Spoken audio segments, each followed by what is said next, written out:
Good evening class. आज का topic है सेल डिवीजन, कोशिका विभाजन। The phenomena of production of daughter cells from parent cell is called cell division. Daughter cell की उत्पत्ति parent cell से होती है। इस फिनोमेना को ही सेल डिवीजन कहते हैं। सेल साइकिल, कोशिका चक्र। सेल साइकिल में 4 स्टेप्स पाई जाती हैं जिन्हें हम सेल साइकिल कहते हैं। माइटोटिक सेल साइकिल या meiotic cell cycle.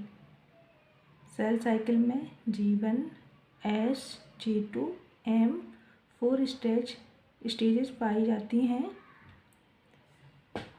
First phase is G1 phase, second is S, third G2, fourth is M phase. G1 phase को कंप्लीट होने में 12 घंटे लगते हैं। S फेज को कंप्लीट होने में 6 आवर्स लगते हैं।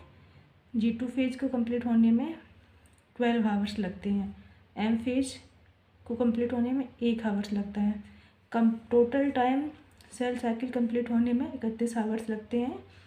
G1, S, G2 को इंक्लूड करके इंटरफेज कहते हैं, जो 30 आवर्स में कंप्लीट होती हैं। और ये माइटोटिक फेज ये 1 आवर्स में कंप्लीट होती है। इंटरफेज और माइटोटिक फेज दोनों को मिलाकर सेल साइकिल कहते हैं, जो 31 आवर्स में पूर्ण होती है। सेल साइकिल की जो 4 स्टेजेस हैं वो हैं G1 phase, S phase, G2 phase, M phase. G1, S, G2 is called interphase, resting phase या लॉन्ग फेज। इन तीनों को कंप्लीट होने में 30 आवर्स लगते हैं।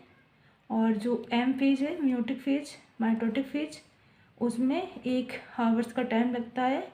माइटोटिक फेज को ही एक्चुअल डिवाइडिंग फेज या शॉर्ट फेज कहते हैं।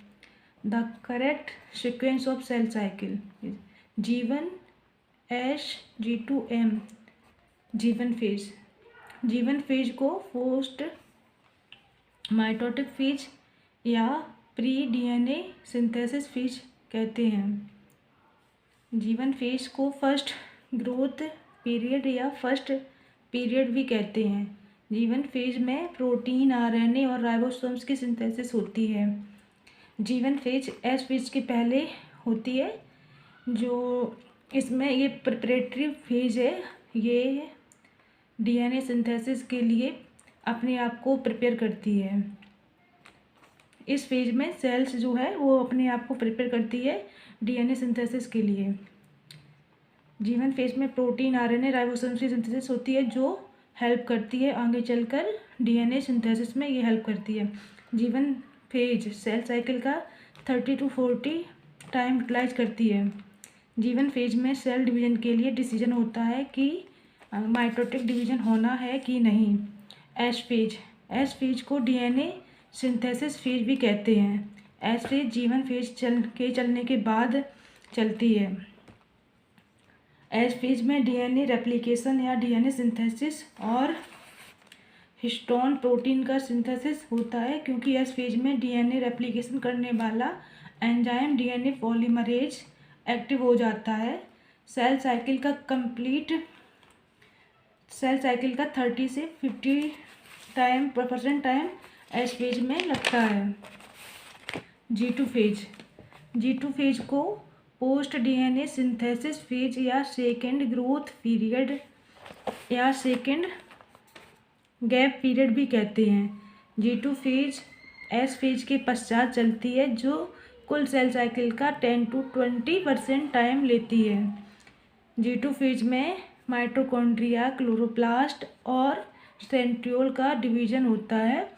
G2 फेज में जो रेस्ट बचे हुए सेल्स ऑर्गेनल्स हैं, जैसे कि माइटोकॉन्ड्रिया, क्लोरोप्लास्ट और सेंट्रियोल, इन सब का डिवीजन होता है।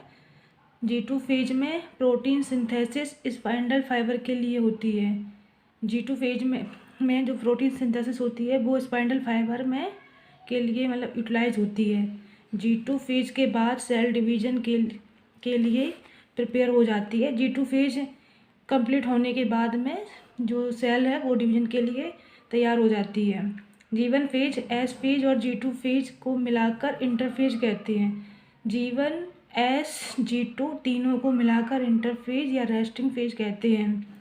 इंटरफेज में जो मेटाबॉलिक एक्टिविटीज़ होती हैं, इसलिए इंटरफेज को मेटाबॉलिक एक्टिव फेज कहते हैं।